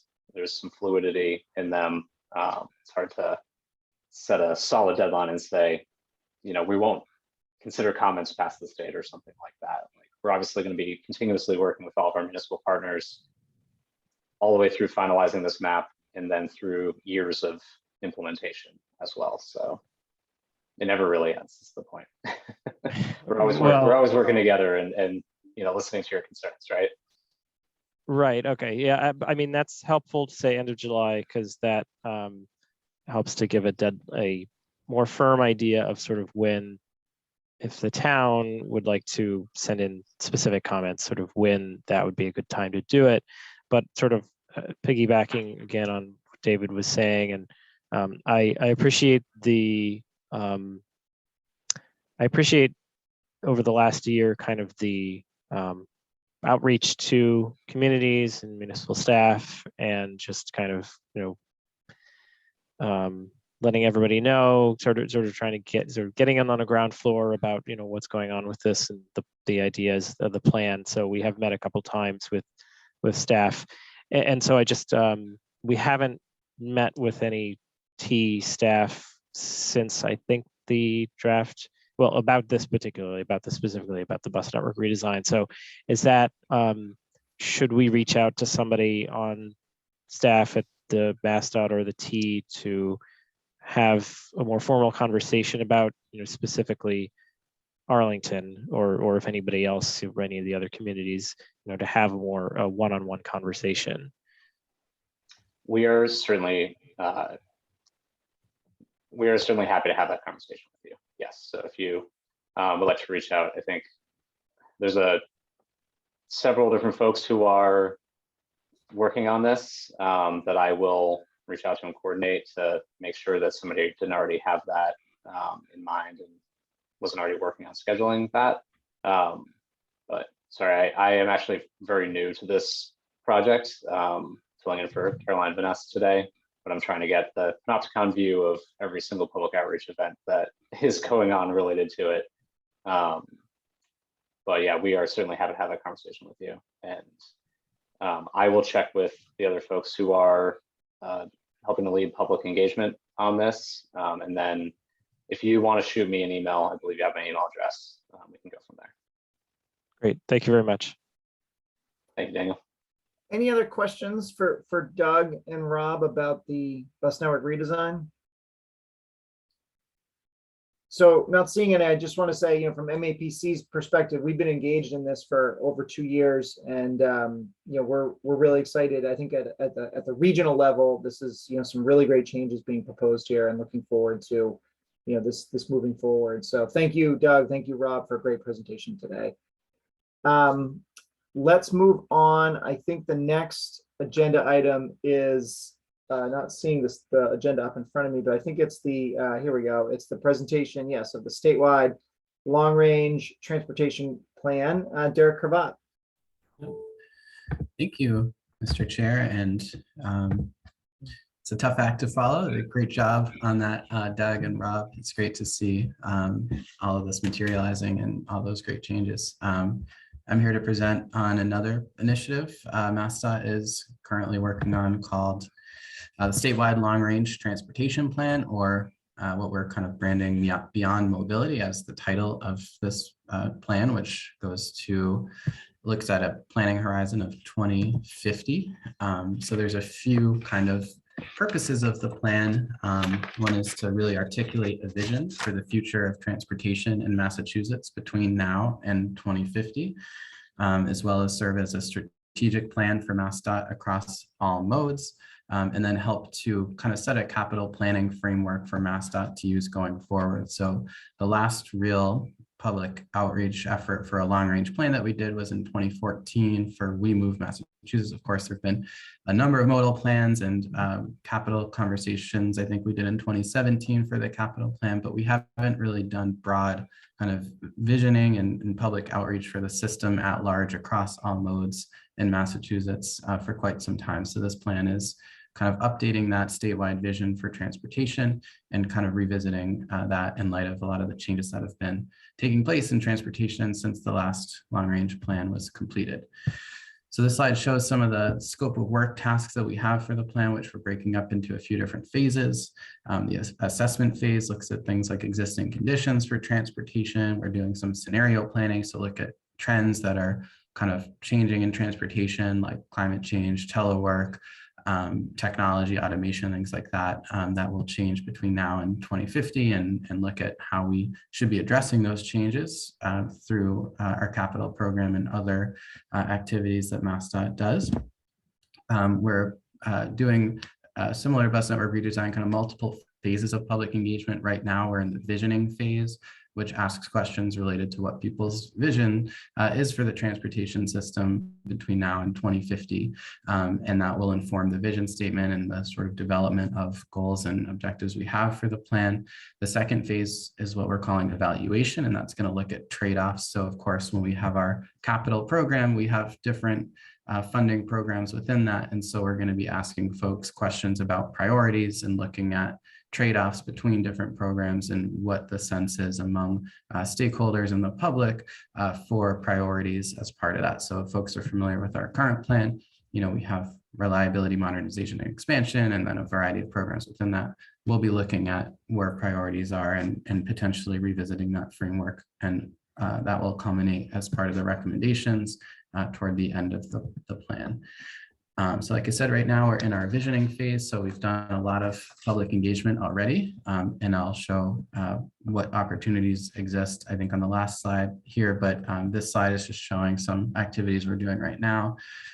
So we've already held multilingual and multi-ethnic focus groups this past spring. So one of our public engagement consultants, ASG Archipelago Strategies Group, specializes in multilingual outreach. So they have staff who are multilingual and have held these on our behalf among major language groups in Massachusetts to really document input from them as communities that we typically don't hear from and are harder to reach. So we wanted to make sure we were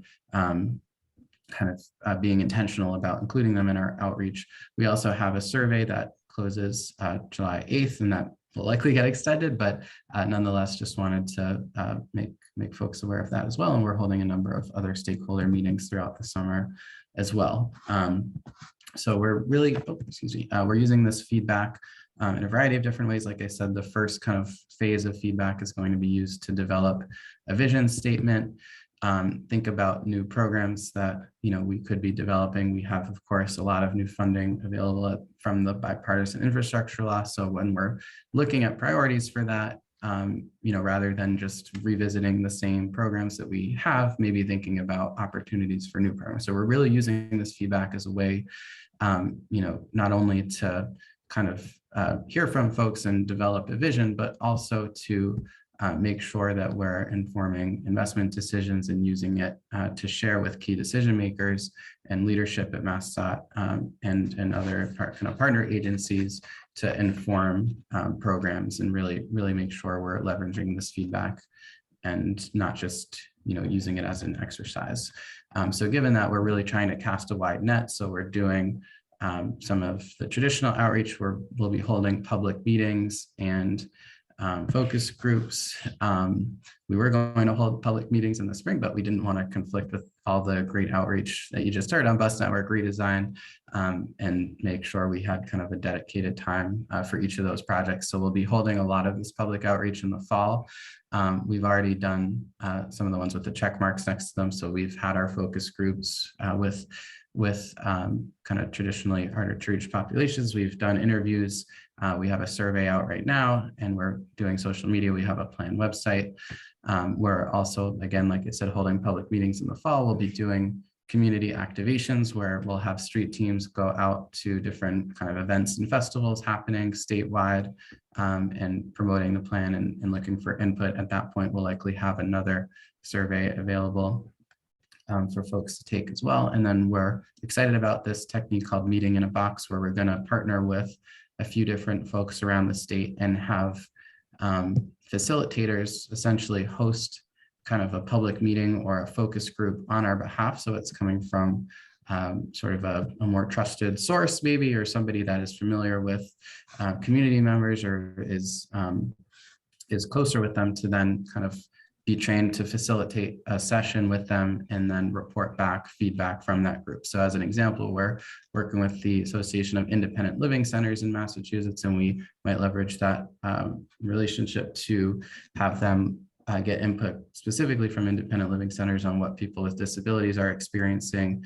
on the transportation system to document feedback from that community and make sure we're articulating that as part of the plan. So we're really excited about that technique, and we want to use that to hear specifically from communities that we haven't heard from as much in the past and that we want to make sure that we're reaching. So more to come on that, but that's something we're excited about. As for what we're hearing so far, here's some kind of high level themes that are very preliminary that we're hearing from the survey. Some of these might not be surprises, but nonetheless, I think intermodal connectivity is really at the top of our list, kind of better connections between modes, lots of mobility options, not needing a car to get around, increased electric vehicle charging options, late and weekend transit service, better sidewalks and bike lanes. And we're hearing about congestion, but it's not really the number one thing, even though we hear about it a lot in headlines and things like that, but people are framing it more in the context of reliability and what to expect as opposed to just being frustrated with congestion. So I think we could do a lot with this information, and like I said, maybe use it to shape new programs and think about our capital plan. But these are just some high level themes that we're hearing back already. So that's a lot on public engagement. I'm shifting gears now to talk about our needs assessment that we're doing as part of the plan. This is a bit of a more kind of data-driven exercise where we're looking at a lot of different barriers out there and trying to prioritize within different goal areas what the most pressing transportation needs are across the state. So we're compiling barriers from existing plans and then analyzing new data to kind of overlay on top of that, and then synthesizing essentially in a kind of web map format what some locations will be. So the plan's not going to list projects, but what it is going to do is identify kind of locations or areas that have been documented as regional or statewide significance kind of within goal areas. So within kind of a safety category, what are maybe the top 10 locations that are out there that aren't currently being addressed by a transportation project. So to do this, we're inventorying existing plans. Like I said, we have 68 plans and policies. We're documenting barriers and recommendations as part of those plans, and then we're categorizing those into these different categories. Sort of active transportation, roadway improvements, and transit, just as a few examples that you can see here.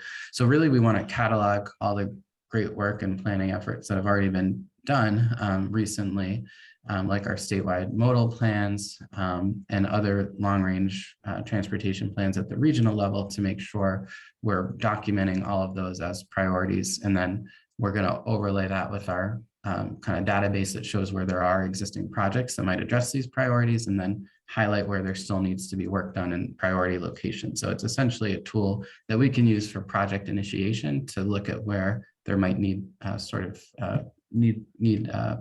projects to address certain barriers. As part of this exercise, we're also going to overlay data on what we're calling kind of transportation justice communities. So we really want to be intentional about incorporating equity and making sure that the recommendations that we provide are in areas that really kind of have been disproportionately disadvantaged by the transportation system. So we are collecting data and creating an index for transportation justice. So in addition to the 3 typical criteria that go into environmental justice, low-income, minority, race, and limited English proficiency, we're adding onto that zero vehicle households, data on disabilities and broadband access. We're also collecting data on infrastructure, on safety, using the indicators that are provided here.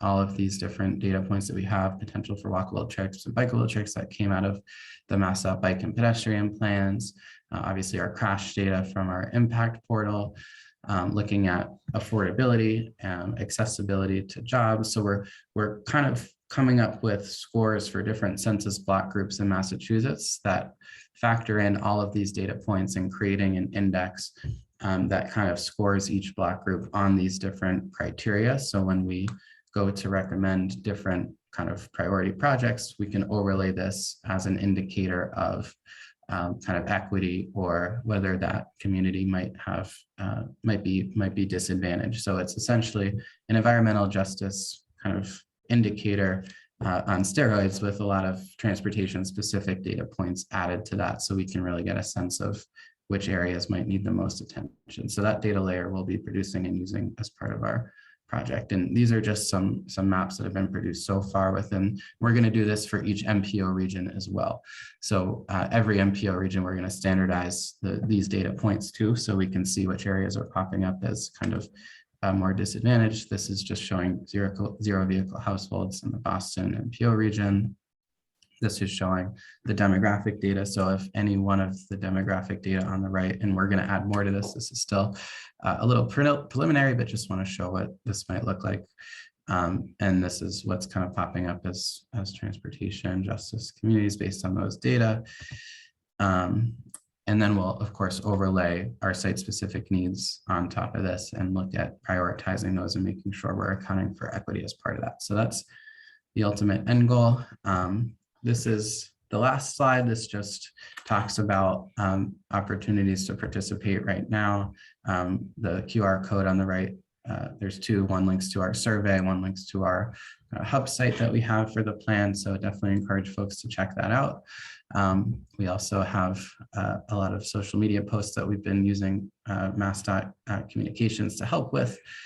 And any assistance in getting the word out, we're really trying to make sure we're promoting this survey kind of far and wide and making sure we're hearing from every corner of Massachusetts. So definitely please help us get the word out, and any information that you'd like, or if you'd want to meet separately, our team is happy to do that. And we'll be speaking at a few events over the next few months as well, just to get the word out. So definitely happy to be part of any upcoming activities that you have. And happy to take any questions. So thank you. Thank you, Derek. Any questions for Derek? Yeah, Leonard Diggins.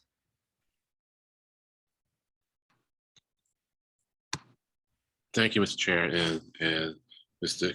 Cravat, you did a great job in following the previous topic, because he was a transit guy. This one has me very excited.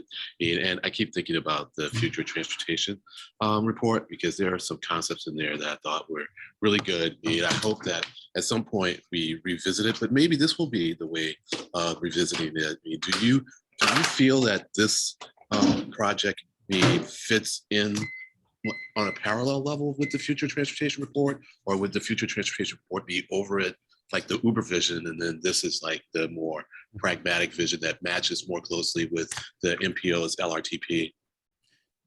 Right. Yeah, I think that's a good distinction, actually, that the future of transportation, which we are pulling from and using data from, that was, of course, pre-COVID, right? So we didn't have a lot of the telework happening then, and that of course has implications. So we might need to adjust that vision based on kind of some of the new trends we're seeing since that report was released. But I think in general, we are using that as a big source of input for the plan. But yeah, I think this is more of a way to inform MassDOT programs and look at how public input might help shape the capital planning process. I think the future of transportation report was, kind of looking at trends more broadly, which we'll be doing as part of this in our scenario planning task. But I think this plan, is much more intended to kind of shape funding programs more directly. Gotcha. Yeah. So, okay. Now that I understand, it helps me think about how to provide input. I appreciate it. Great job again. Thank you. Thank you. Appreciate it. Tom Bent. Thank you, Eric. Derek, thank you very much. Great proposal, or what you've shown us here today. One thing I didn't see was in your public outreach overview. I didn't really see any mention of how you're going to go out to businesses and contact them, because businesses have a couple of different areas where they can be very important. One, they can tell you how their customers are getting back and forth to their businesses, and also their employees. And one of the things I'm hearing over and over again, and I think it's been in the paper quite a bit. Businesses along Mass Ave are now suing, I think, the city of Cambridge over the proposed bike and bus lanes there. We've had similar issues here in Somerville, and I know in Boston they have. And the overall theme that I'm hearing from the business community is no one's listening, or nobody's asking, or they'll have a meeting, but none of their concerns are being brought forward. So, and the feeling is big push for a bike and bus lanes, which we all agree that need to be done. But when you compare that to the loss of parking for our customers and things like that, it's very concerning for the business community. So I just want to make sure that we're having a really positive reach out to the business community, and be very interested to see how that's going to be done. I know in Somerville now, they're actually have some of our people going through, knocking on doors, actually doing short surveys to get a lot of feedback from the business community. And what they're finding is people are supportive of this. They just want to figure out how can they manage it, And so I think that's a lot of what's going on out there. Thanks. Yeah. No, great point. Yeah. And we actually do have sort of stakeholder outreach list, and on that are all chambers of commerce, especially with a focus on regional chambers of commerce. So we definitely will be connecting with them, and we've kind of slowly been making our way through that outreach list, and we'll definitely be targeting some outreach toward that to capture that perspective. So absolutely, in good points. One thing in the Intercourse, you don't have too many regional, they're more individual chambers, but you also have Main Street programs that have a lot of businesses that can help you coordinate with that. Somerville here, we have two, Main Street programs that have quite a few people that are members. And I'm sure they would love to, sponsor a meeting or whatever, or combine with the chamber and have all three groups at the same time. I think that would be helpful. Thanks. Yeah, no, it's a great suggestion. Thank you. Yeah, we'll definitely add those to our list. Any other questions for Derek? Okay. Derek, great job. Thank you very much for that overview. Yeah, we can move on. And the last thing on the agenda is member items. Do we have any members items? I don't see any. I believe we said the next meeting is July 7th. So that's what we will plan for. And that is it for today. So can I get a motion to adjourn? Tom? I will make that motion to adjourn today's meeting. Thank you. And Len? I second it. Great. So thank you all. We had a great meeting today. So without objection, we are adjourned, and we will see folks back on July 7th. Thank you very much.